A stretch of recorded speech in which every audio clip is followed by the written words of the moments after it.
Would you like me to open? Just a minute.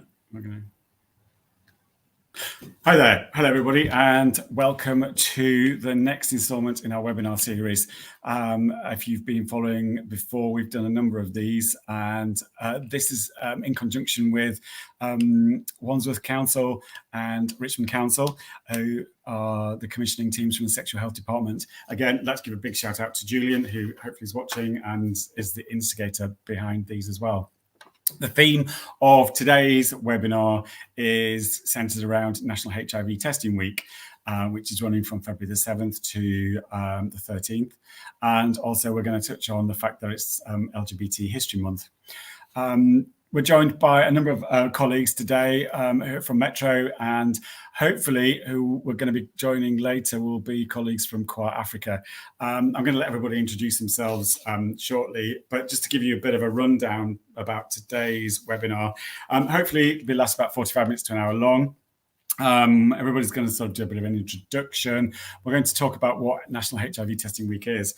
And then, because we talk about it, we're going to show how it's done. So Dale, who's here, who will introduce himself shortly, is actually on a live testing session at Wandsworth Oasis in Clapham Old Town.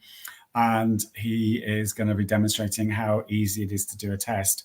And then hopefully we're going to get into a discussion about sort of issues that arise through testing week, what challenges we face as people in the sector who deliver outreach, and then moving on to subjects such as PrEP and PEP, and issues that we perhaps find within different communities that we service as well. So shortly, we're going to kick off with the test. I guess basically, for those who aren't aware, National HIV Testing Week is something that happens every year. Although, admittedly, over the past 2 years, it's taken different forms. Obviously, infamously, last year, Testing Week moved from the previous November due to COVID and not being able to do outreach. February 2021 was the kind of virtual testing week. We were, I think, in lockdown 66. I'm not quite sure which one it was. There were so many lockdowns. So, yeah, and it was virtual. Obviously, at the time, fortunately, there was this amazing new series that came out called It's a Sin. I'm sure a lot of people have seen it.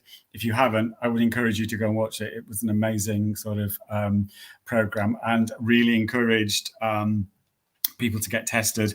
The idea of National HIV Testing Week is it encourages, it's a campaign, a national campaign that is sort of amplified around the UK. So different services in different parts of the UK, like Spectra, like Metro, whose job it is to sort of educate and handle prevention activity about national HIV. And especially we try to engage with groups of people who perhaps are more affected by HIV. Sort of the challenges that we want to maintain doing this work, because we're hoping as part of a campaign to end transmission of new HIV cases by 2030.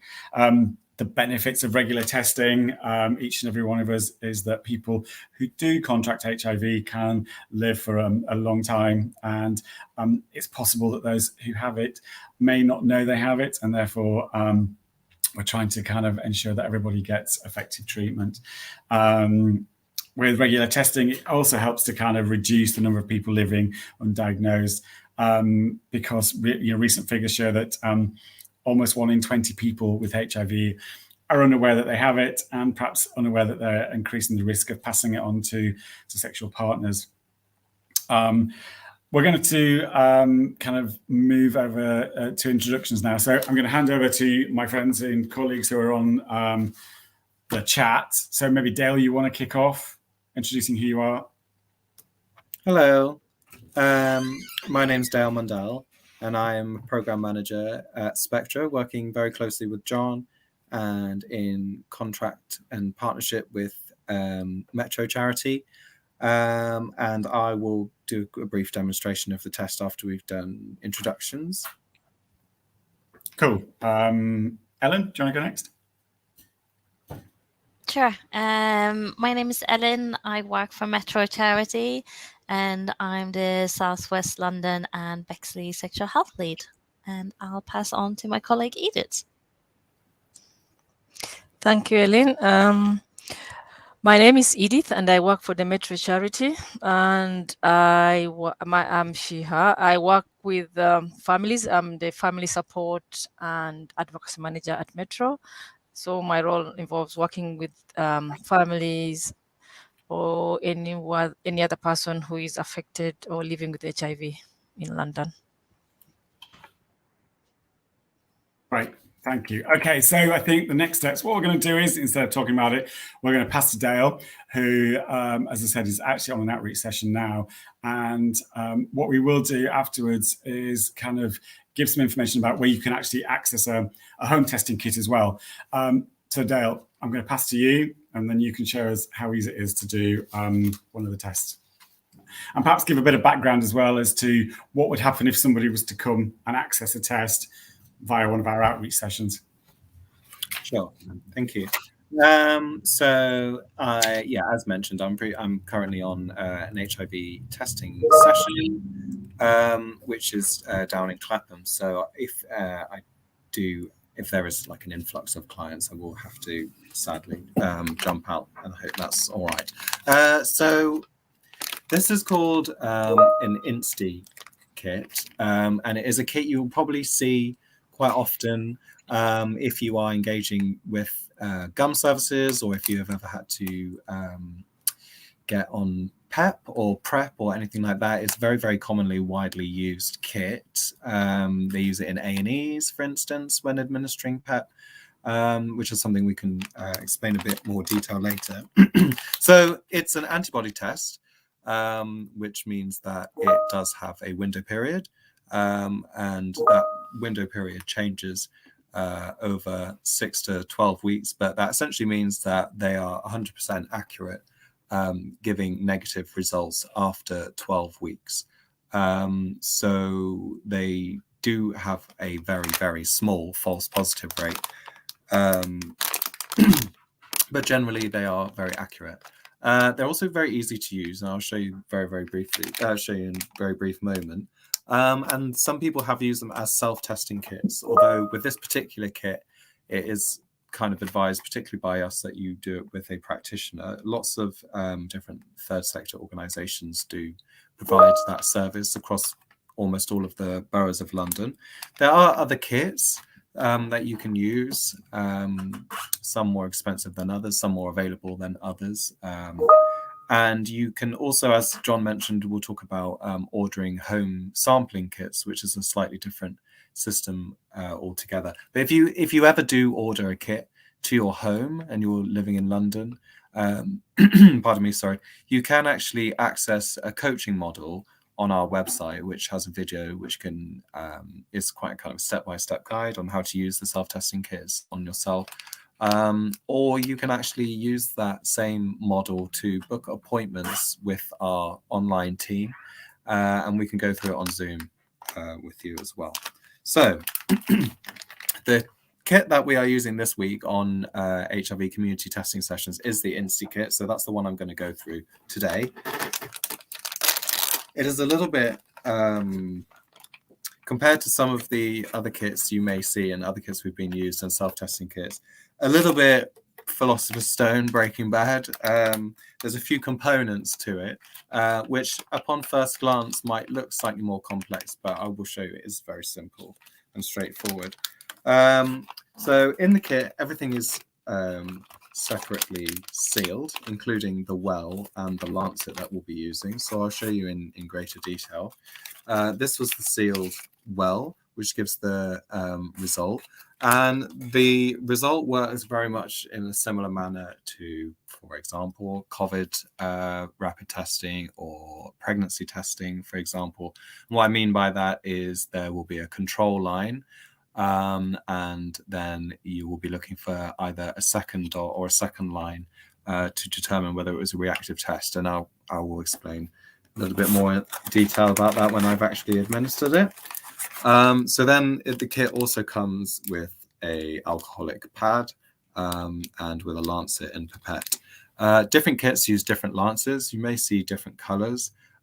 This one I would say is quite a kind lancet because the amount of blood needed to make the test work is not too significant, although it is a more significant amount than some other kits.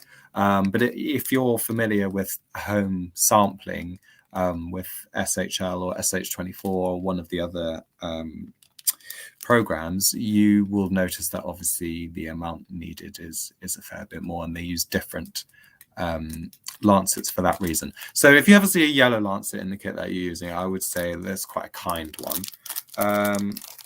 So you can open that.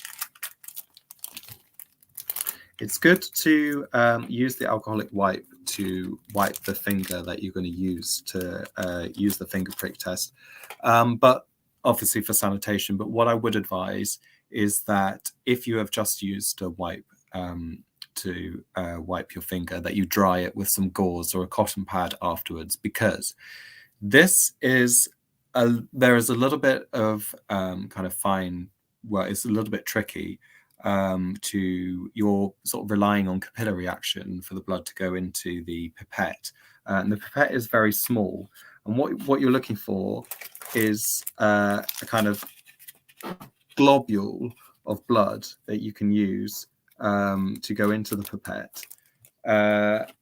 Otherwise, if your finger's going to be wet when you're doing it, the blood kind of spreads across the liquid, and it can be very, very, very, very tricky to get it in. And once you've got a bubble in the pipette, it can be very, very difficult to make it work. So I'll show you how small the pipette is.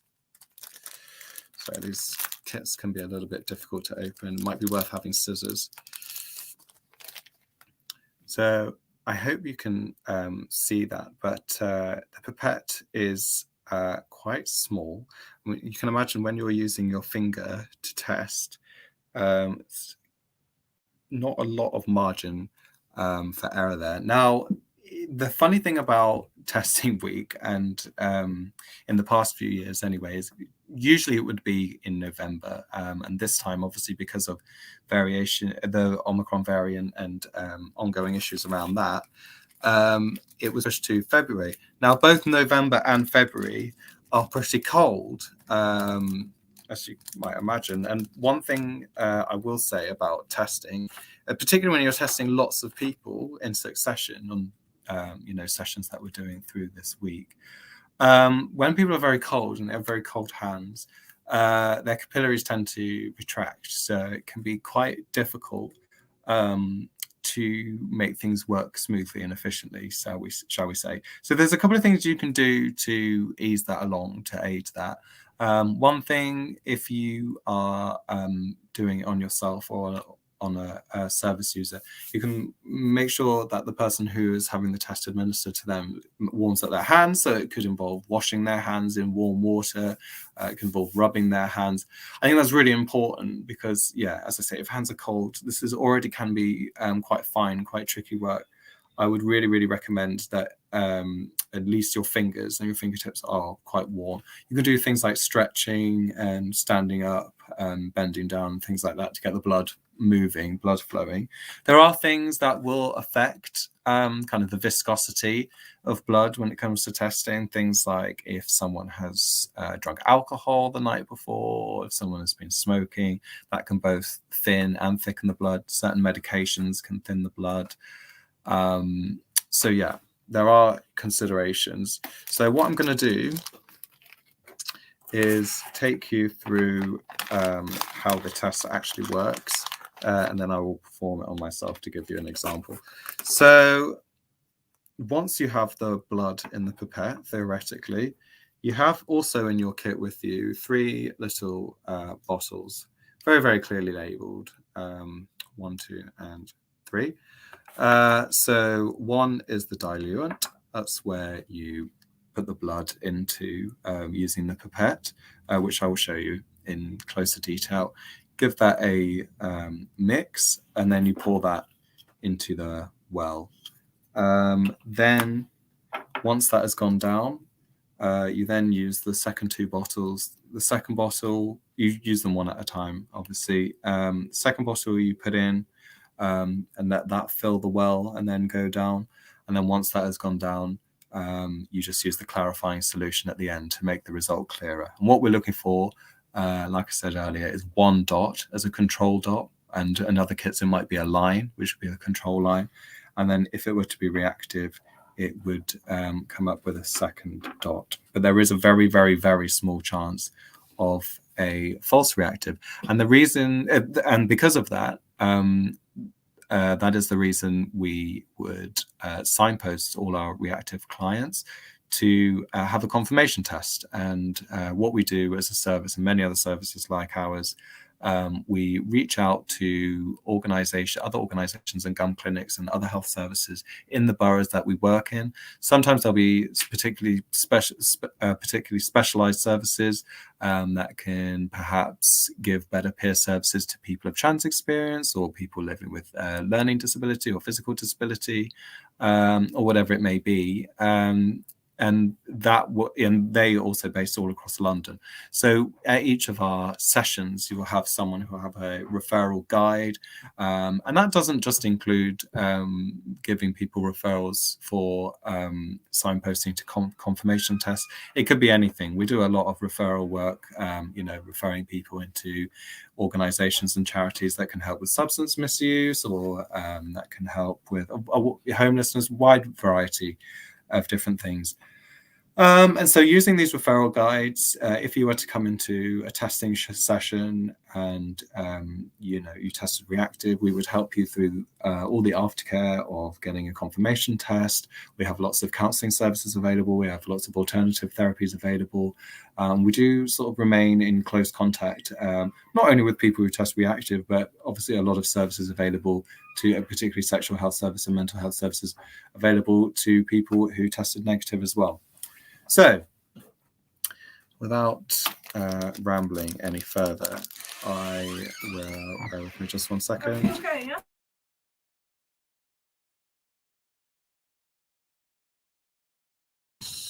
Apologies, we just have an active clinic going on at the moment. So, here you have your alcohol wipe.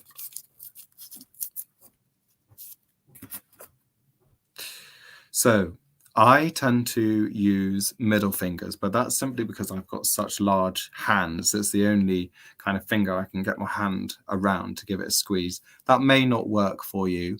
The more you do this, the more used to finding your own way of doing, own little quirky ways of doing things, whether you want to use the ring finger or the forefinger, whatever. The NHS, obviously, we work quite a sedentary lifestyle, a lot of us, and we typing a lot. And some people, might get irritated on certain fingers more than others. But I will say it's a very, very small incision that is made. So, as I said, I've wiped my finger, but as I said before, I would really recommend drying it before using the lancet, simply because the surface tension and liquid being a barrier to that.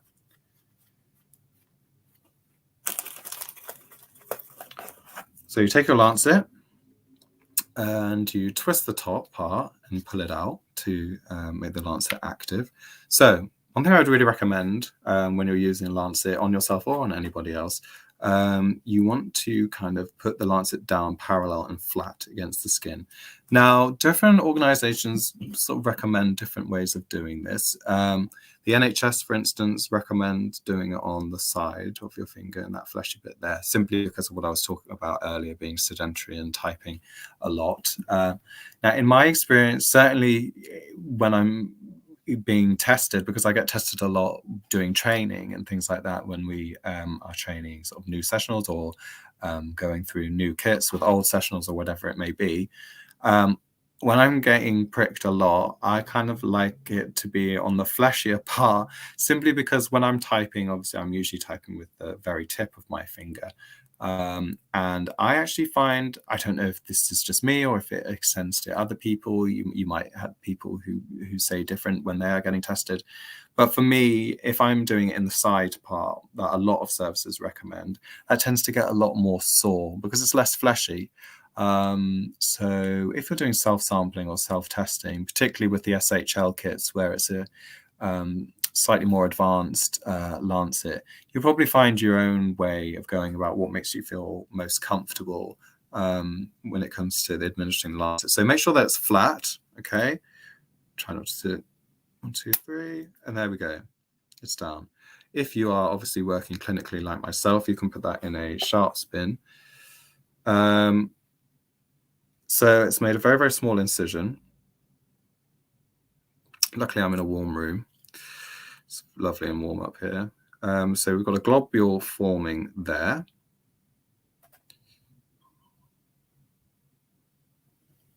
And then we're going to use capillary action and gravity to aid us. So you can see that is going in. You need to get it up to the black line.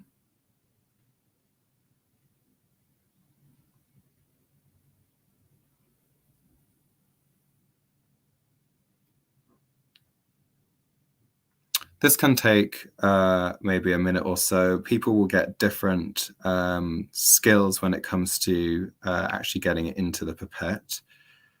Like I say, gravity and capillary action are your friend here. When you use the SHL kits, you do need slightly more blood, but you're not using a pipette. You are using a small bottle. Some people find that easier. Some people find that more difficult. I, for one, probably find it easier because you can stand up and move your arm down so that gravity is doing all the work for you. Okay, so once you've collected enough blood, I would recommend using a gauze or cotton pad to press against the fingers. Some people may want a plaster. I would say, actually, when I'm testing, even though I always offer a plaster to everyone, I would say 4 out of 5 people say no. Some people come back if we're working in a community setting where people are at library or whatever, and they're like, oh, actually, I will take a plaster. But generally, off the off, it stops bleeding quite quickly because, as I say, it is a very small incision. So from there, you've got the blood in the pipette. What you need to now do is insert it into the first bottle labeled number 1. Now, I wouldn't say this is tricky, but you do need to make sure that because it's a pipette, obviously, and it has air in it, that you expel the air in the pipette into the liquid several times, just so that the blood is firmly mixed into the liquid. And then pull it out the top and squeeze it, just so that it is all into the bottle. Tighten the top. Just turn it up and down a few times to give it a mix. I wouldn't advise shaking it. I have seen accidents where in the past with other services shaking it and bits splashing and things like that, when I would want to avoid that, obviously. Once you feel that is mixed, you can pour it all into the well. So just move the camera down slightly, if you can see.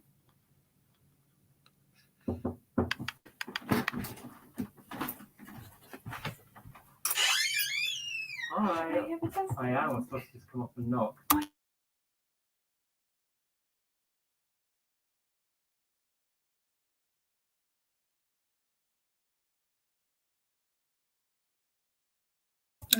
Apologies, we've just had another client come in. So you can see I've just had the mixture go down into the well.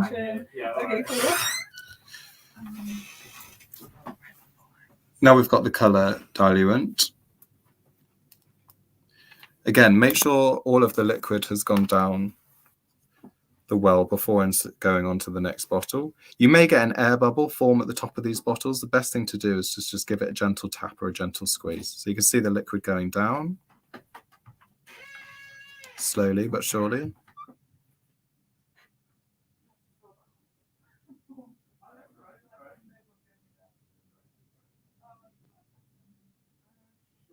So that's all gone down now. So now you just use the clearing solution to give it a clearer image. Okay, now it does say on some of these kits that they can take up to 15 minutes. Often the control line will come up quite strongly before then, but sometimes not. It's just worth being aware of that. So I can see the dot forming already. Over time that will become clearer. And when you get these kits, they come with very, very, very handy little pamphlet, which you can use as a reference to contrast your testing kit. And it has diagrams here about what the dots should look like if they were to be reactive. And that's about it. And then obviously, like I said earlier about the plasters, looking at my finger, I don't think it's going to need one. But some kits like the BioSure kit and the SHL kit do come with plasters. The Insta kits don't, because it's a very, very small lancet, as I say. And a lot of people don't need them, but on testing sessions, we will usually take some anyway. And that's how you do it. So it's basically 3 steps. It's very, very simple. There can be complications around using the pipette, but gravity and capillary action are your friends. Make sure that the finger is dry once it's been disinfected. And yes, try to make sure that all air is expelled from the pipette itself before trying to draw blood. That makes things a lot easier. At the end of the day, it becomes a skill, something that's built up over time. And if you do have any problems, you can always book to have a coaching session or to watch our coaching model. All right. Thank you, Dale. Thanks very much. I think it's great to see, because we kind of do this all the time and we see how it is. And I think a lot of people, you speak to on sessions, they get these kits and they're like, I don't know what to do. So it's quite a daunting thing to do, and especially if if you're getting a kit at home and the results could come back that be a kind of positive notification. So yeah, I think it's really useful to see how easy it is. Obviously, we can, like Dale said, we can do online coaching sessions. We can talk people through it. What we've done in the kind of comment section and in tweeting along the bottom, we've put links there as to where you can get the kits from. Obviously, there's the free testing website. Within London, there's SHL website, which is accessible for people of any borough within London, although in Hillingdon, that's usually SH24.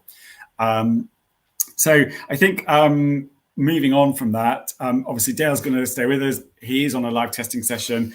Hopefully we're going to be joined by colleagues from Choir Africa, but again, they're actually on live testing sessions. So it's been a bit of a busy week, still kind of working within the confines of COVID regulations, and unfortunately had a few people get pinged and so on and so forth. So it's kind of a busy week. I think what I'm going to do is we'll kind of carry on and with the people that are still on the chat and get your opinions.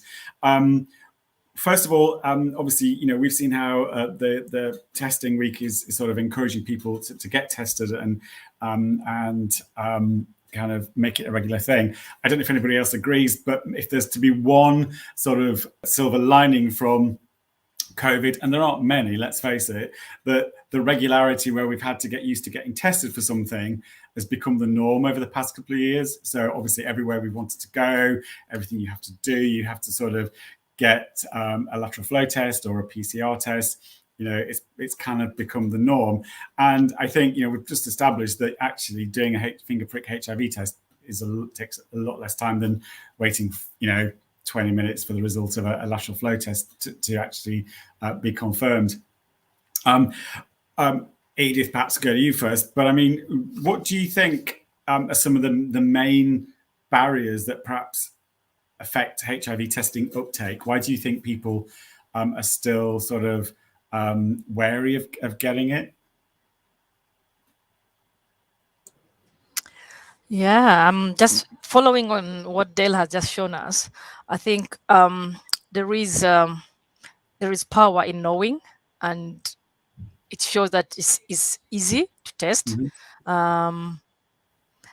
If we test and we know, we get to know our status. There is that fear as well, fear of knowing. So one of the things that is fear of knowing. So once we test, we know, and we break that. So and when you know you're positive, then you can access services, you can access treatment, or there is that there is reduction in in transmission as well. So one of the thing is fear of knowing, that can make people really not test.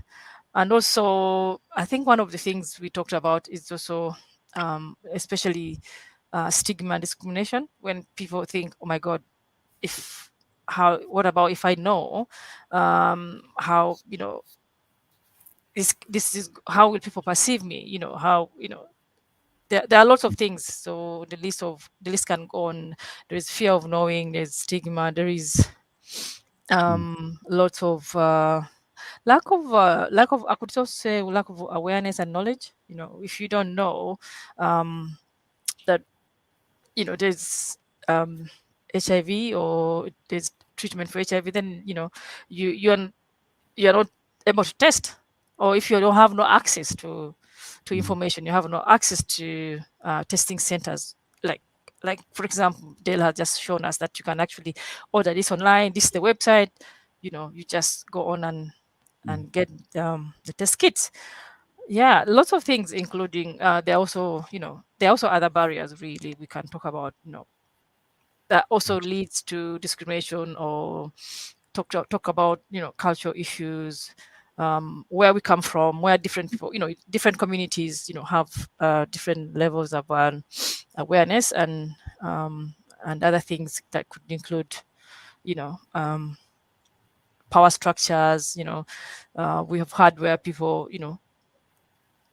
like the stereotyping, when get tested and you're positive, and then there are the other issues that come with it. So yeah, there are lots of things that deter people from testing, but we know one of them is fear of knowing, cultural issues, lack of knowledge, lack of awareness, lack of accessibility, different things. I mean, I was talking to somebody recently, and they described HIV stigma, and I'm paraphrasing here, is kind of negative attitudes and beliefs about people with HIV. It's the prejudice that comes with labeling an individual as part of a group that is believed to be socially unacceptable, with examples people believing that only certain groups of people can get HIV.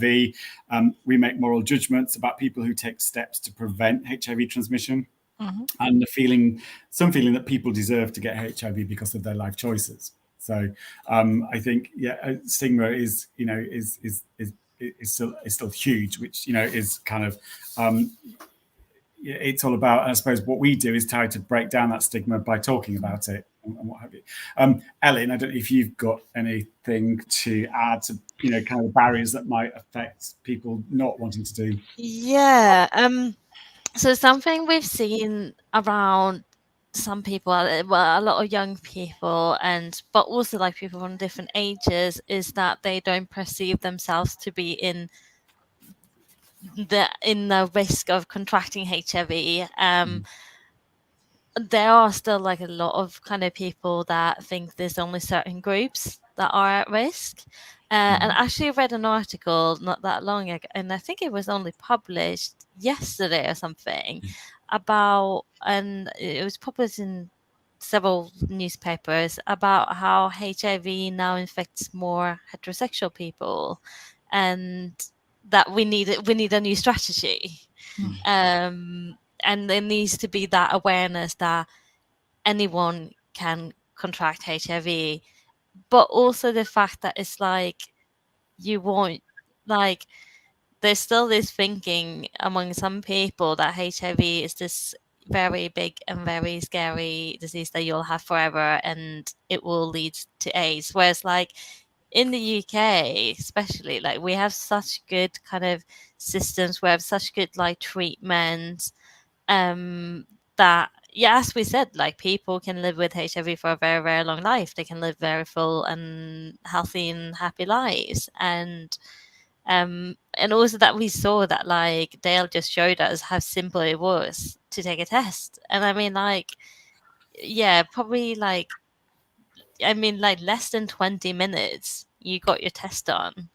And like, it is so easy. And we are so lucky today that we have like tests that are free, tests that are quick, and that we got quite like good kind of support kind of systems like around like many charities and healthcare systems. I agree. I mean, I come from a generation where, and perhaps this is an interesting point about it. It's currently HIV. It's LGBT History Month. We go and we've mentioned about It's a Sin, and the 80s sort of impact of when AIDS, as it was known as then, was kind of was the sort of the pandemic then, if you like, that was predicted to be. I remember. The sort of the stigma kind of for me derives from them about being gay. You were gonna, if you're gay, you're gonna die by the time you were 20 because you were bound to catch this. It was only affecting gay men and what have you. And obviously over time we've found that that's not the case. I mean, to think today that like we've just shown, I can, you can do a kit at home or wherever, and you can know within minutes. I remember, just as a sort of note, that one of the first mortgages I wanted to get, because I'd actually shared the fact that I was gay and I wanted to be able to get kind of insurance policy for that mortgage, I had to have an AIDS test. They called it an AIDS test. This was back in like the early 90s. And, and it was, I had to go to a doctor's, I had to pay for it. It had to be an armful of blood.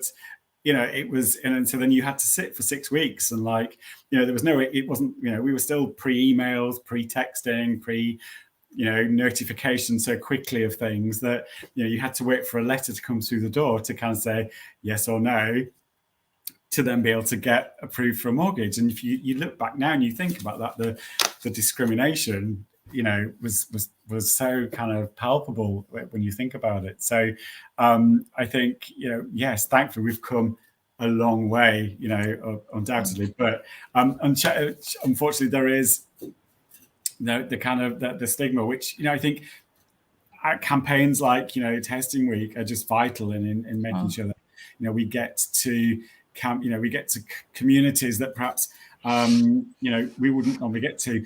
I think kind of moving on, Edith, obviously you kind of do a lot of work with kind of different communities. What do you think there are any sort of notable issues faced by the Black community within sort of HIV getting tested and so on and so forth? Is it kind of cultural or is it sort of religious, do you think? Yeah, before I go on to that, I just wanted to follow up on what Ellen had just said about young people thinking, oh, HIV, that's not part of our issues, someone else's issue. So when I used to do outreach testing and into the community, especially the Black community testing, we used to go testing people. We used to hear, and we had this when people. You told them, look, it's good for you to test, and no. So, oh God, no, HIV. I'm in London. Why do I have to worry about HIV? And these are, especially in migrant community and newly thinking that actually this is more historical perception that HIV doesn't belong in UK or in their area. It's kind of back somewhere somewhere in in Africa or somewhere in different countries that it's not in here. So yeah, it's one thing that these historical perceptions can impact on people's knowledge and being able to test. So I just wanted to raise that. I think, did you just to clarify what you said? I probably have forgotten what you asked me. No, you mean the issues? Yes, I think it's kind of obviously sort of minority kind of Black communities, I suppose, that what you feel are perhaps cultural, religious issues that kind of come into play as well, that perhaps would prevent people from kind of getting tested.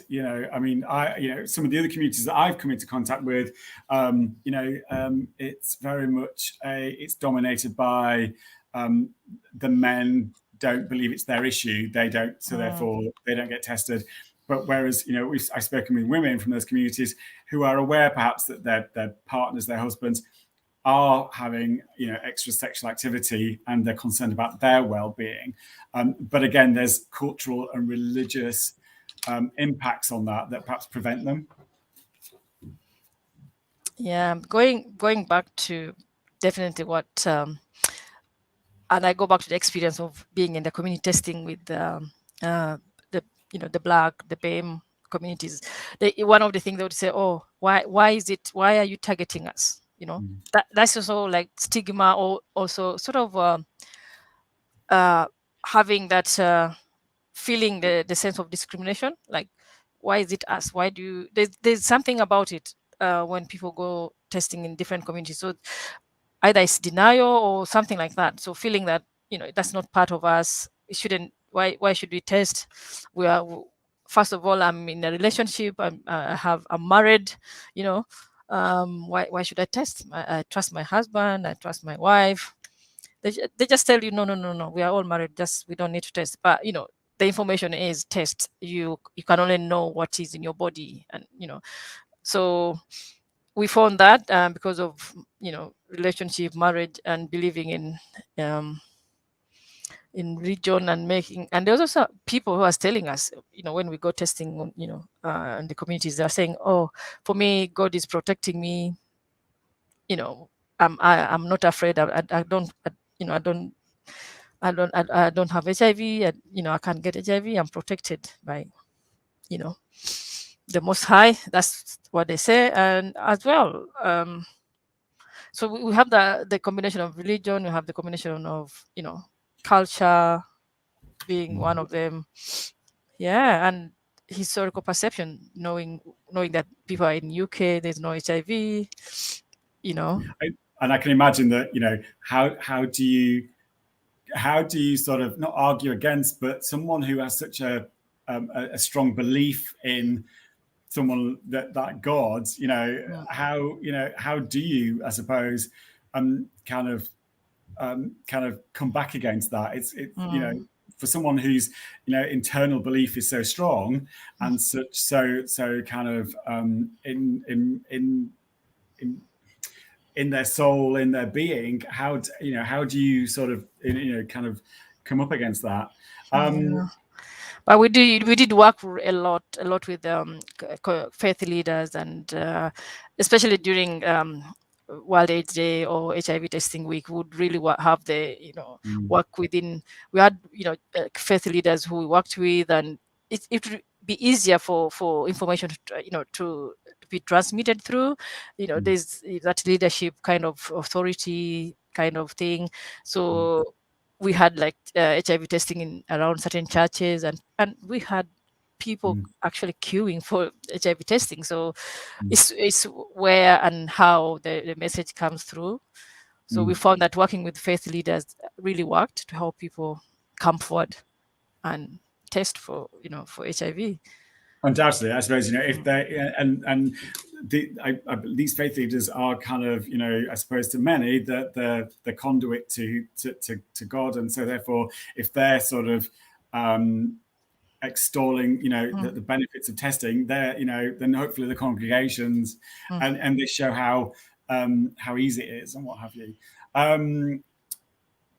How do you, just kind of moving on from that, I mean, with different sort of communities within, how do you think people deal with living, who actually have HIV, and obviously you work in support and so on and so forth? I mean, how have you seen that change, do you think, over time? Yeah, in my head, I wanted to follow up on again working with the faith leaders, and one of the impacts as well with the communities that we see who are already positive. When we're supporting them, we really have examples of people going off medication, and they go to church. They come to us, and when they get on medication, they're okay. Then they go to church. They are prayed for. They say, oh, I pray 5 days a week, or I pray, my pastor has been helping me.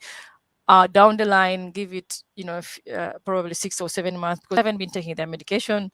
They come back when they are very ill, and then they are lost to care, basically. Then we either get a new referral into the service that, they need some support. So that's one of the things. And we had actually one of the services who came to for support, and she really told us, Black African woman, she became very ill. She was always ill, and she didn't know what was happening, but she was always going to church. And the pastor was saying, every time there was prayer evenings and prayer evenings and prayer evenings, until she found herself in A&E very ill. And she said, look, I always wanted to test, but my pastor said, no, you're fine. We are going to pray for you. So these things are happening in the communities. So we've seen those who are already positive who are on medication going back to church to be prayed for, and they say they feel they feel strongly that they will be cured. They don't need to take the medication. So there's from here, for me, I would say that there's a lot that faith leaders can do in the fight against HIV, and making sure that people get tested and making sure that people take their medication. Prayer works with science as well. Yes, no, yeah, undoubtedly. Thank you. Dale, I don't know if you've been listening, but I just wanted to kind of get your input on kind of what kind of barriers do you think that may affect people, taking up HIV testing? What do you, in your experience, being in the community testing, what do you think kind of stops people doing it? Hello, everyone. Apologies earlier. We had a little influx of clients, so I was just seeing to that, but it's just the way it is during the current climate. So I do apologize. I don't know if anything has been covered that I'm about to say, but I think obviously for me, it's interesting because this is the first National HIV Testing Week that has kind of the expectation of a full rollout that has been under the kind of shadow of COVID and the ongoing development around restrictions or lack of restrictions, if the current trajectory is to be kind of expected to come into force. So, but in terms of barriers, that has obviously been at the forefront of this year. Now we are seeing much more community engagement and public engagement between kind of the general public and the third sector and the NHS, and things are improving and gaps are being bridged, and that's great, and things are moving forward, and life is slowly starting to look like how it did a couple of years back, if you can remember back that far. And I myself have seen services getting back on their feet, and in turn the barriers that were presented by that for preventing clients from engaging with community organizations are slowly starting to break down. So I do think that is a huge one. On top of that, that's an umbrella, so you've got people being kind of cautious about engaging with health services in general because they don't know if that's going to pose a risk to them in terms of transmission. You've got generally less people turning out on the streets, and you have to bear in mind most of these third sector service provisions are in community settings, so they'll be in libraries, they'll be on high streets. For example, we've got a testing bus going out and about today around various high streets of London. So, that's kind of aimed at people shopping, aimed at people doing errands throughout the day, aimed at, students at universities who have free time and things like that. So there are just less people there because more people are feeling isolated. Many people are not particularly used to home testing, and sometimes it can be something to get your head around. I really don't think there's a lot of direction from the government when it or PSAs or any kind of government department or civil service department when it comes to advertising specifically for testing at home. There is some, obviously, but it tends to be much more kind of unit led. There's not much of a kind of macro management when it comes to that. Not like some, because testing week has always been very effective, and we've always used it as a kind of model to explore new avenues, and it's always been very, very successful. I've worked here for 8 years nearly, and I can't think of a single national testing week that we didn't walk away from feeling that had a major uptick in public engagement. This one obviously has been slightly more difficult, but in a sense, has kind of carved its own path in showing like what the next chapter is going to look like.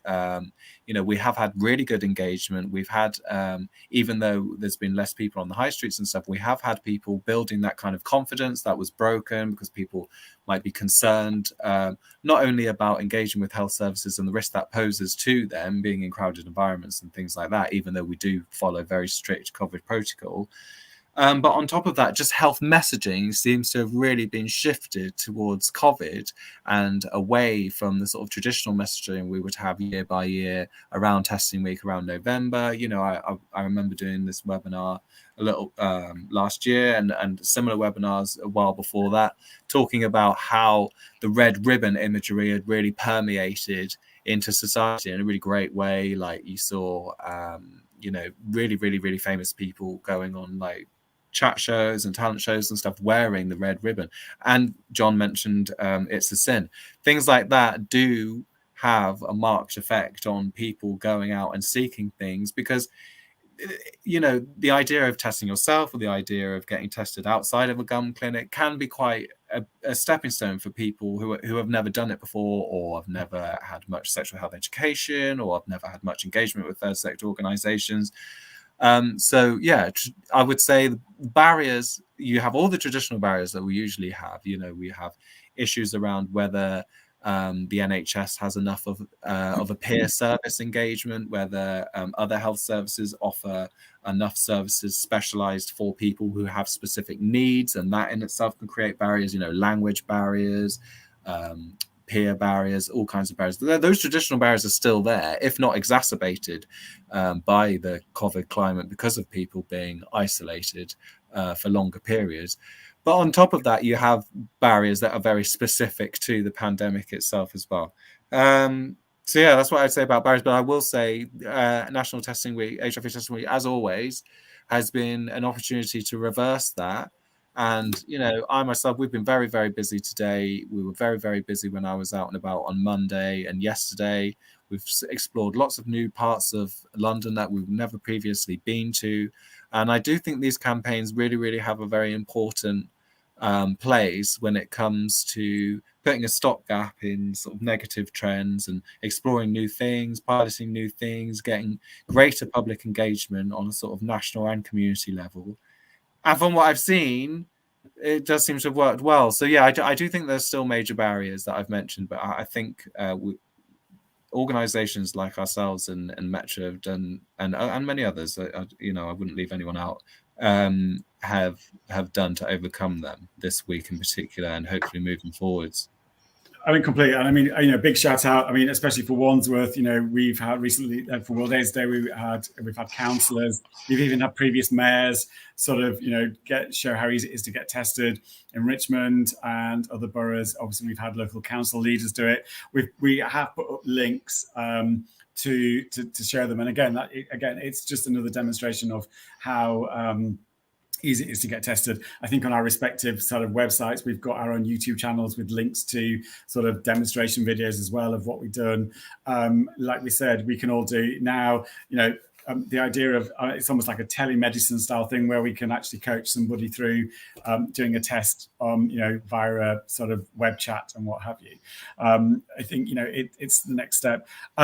We've hardly there are perhaps other things that we could have talked about as well. I think within the arsenal of Testing Week, the fact that we've talked previously about how years ago that the idea of getting tested was like going to have to go to a doctor's like I did, but now we're advocating for PrEP and PEP and the benefits that they bring, and the fact that the message is that it's now available on NHS, and we could do a whole webinar just on PrEP and getting it out there, but our friends at Prepster are perhaps the experts on that.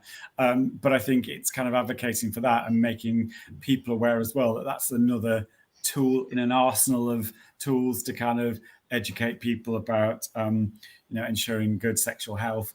I guess with what you're saying, Dale, as well, hopefully over the past 2 years, a bonus of people getting used to regularly testing for something shows how easy getting tested is. You've demonstrated the logistical issue of doing it is so easy as well, and it's literally a finger prick and it's done.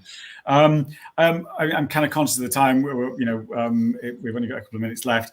I think, is there, going around the room, so to speak, is there any sort of takeaways from this testing week? Perhaps focusing on the fact that, this is, I hate to use the word normal. We're actually out there, we're actually on site. We've had 2 years where our testing weeks have either been cancelled or they've gone virtual. Any takeaways from anybody? Edith, Ellen, Dale? I don't know who wants to go first. Ellen, maybe? Anything to leave us with? Yeah, I can go first. I think it's just like the fact that it's so easy and it's so accessible. So, I mean, like, taking it away and also, like, talking to, like, everyone that I kind of come in contact with, be like, just do it. I sound like I'm quoting like Nike, but I mean, it is so easy, and all it takes is like a finger prick, and I think equally, I would agree with that, but I think also we know it's easy. I think that's, perhaps it's down to us to get the message across to people who don't realize it's that easy as well. Yeah, exactly. It's about like spreading that information and like, being there with someone through it. Like, I know like we've got great resources, and it's really great that you can just like call up and be like, how do I do it? Can you walk me through it? It's like, there are like, everyone's here to kind of like help you through it as well. Yeah, it's very much like we said, it's not like you do that, then you leave. Even if, obviously you, like both our services, we've got great referral pathways into places like Falcon Road in Clapham Common, Clapham Junction. So there is that, it's not just a case of, well, that's your result, off you go. We're going to hold their hands, so to speak. We're going to walk them through it. We're going to be there.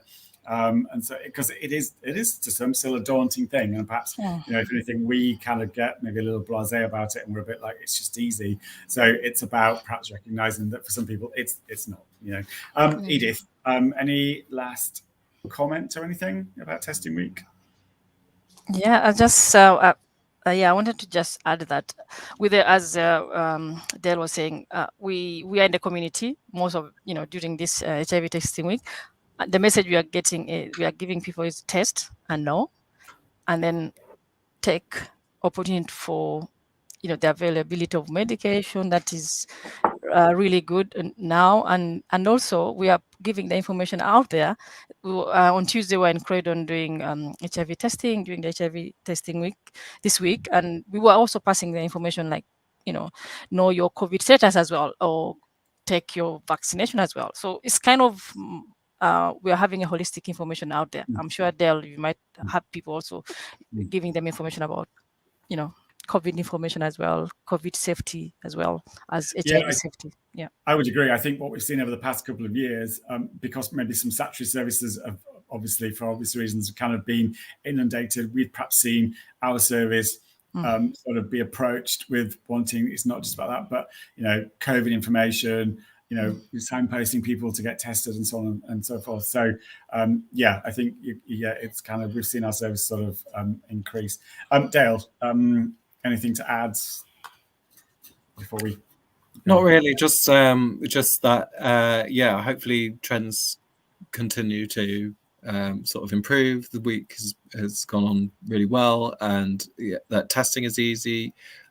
Treatment is crucial and effective, which a lot of people aren't aware of. And I think, and obviously the earlier that HIV, as with any virus, the earlier it's identified, the earlier treatment can be initiated, the better outcomes will be, the less complications there will be. And testing should be made as easy and efficient as possible, which a lot of great organizations and of course the NHS are striving to provide. And it's just about getting out there and having a look what's available to you. I think people are very, very unaware of their rights when it comes to healthcare. And I think people are very unaware of what statutory services are available to them. So it is worth using these campaigns and these events and these kind of things these kind of focuses to really go out and explore and find out what you are entitled to engage with and what you think could work for you. Cool.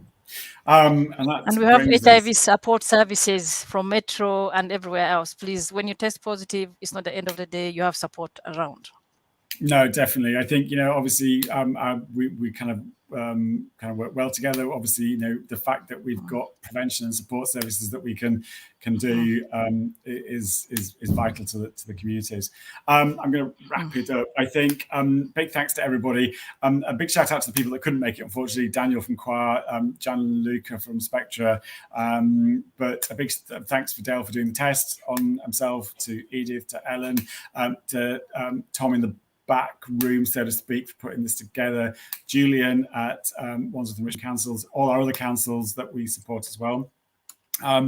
Obviously, there are kits still available. You can get them anytime at the addresses that we've put up. Thanks for the comments from everybody.